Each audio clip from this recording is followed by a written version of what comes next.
Now, part two of the Abrego Garcia saga. Here's the government screw up. The U.S. government has admitted fault in the following ways related to Abrego's deportation. Wrongful deportation.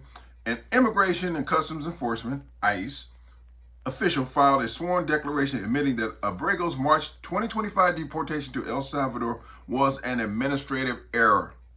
This occurred despite officials being aware of the 2019 court order that withheld his removal due to credible threats of gang violence.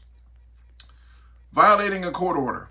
The deportation was a violation of the 2019 ruling in the first place, which was meant to allow Abrego to legally live and work in the U.S.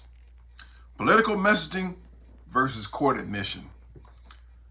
While the government admitted its mistake in court, top officials, including President Trump, initially maintained that Abrego was an MS-13 gang member and would not be allowed to return to the U.S. Remember when Trump tried to plead his case that came from a third party or fourth party source that Abrego had tattoos on his fingers? Turned out that they were photoshopped, but this dumbass still wanted to believe because he's a dumbass. Here's the context for the government's actions. Retaliation alleged. After Abrego challenged his wrongful deportation, which he had every right to do, his lawyers contend the government engaged in a retribution campaign. That sounds familiar with Trump. Evidence for this includes a public campaign to discredit him with claims of gang ties and human trafficking, which they can't prove none of it, followed by the criminal indictment and the current threat to deport him to Uganda now, after he refused a plea deal. See, when you refuse to cooperate with these clowns, they coming after you. You can believe that, or just ask him. Punishment feared. Abrego's lawyers had him remain in jail for a time out of fear that the government would immediately deport him again upon release.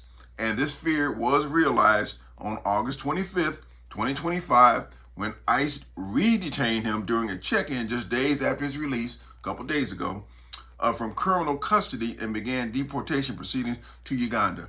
Fortunately, the judicial response was a federal judge temporarily blocked the deportation to Uganda, I think it was today, to allow Abrego to fight his removal and ensure his due process rights are not violated a second time.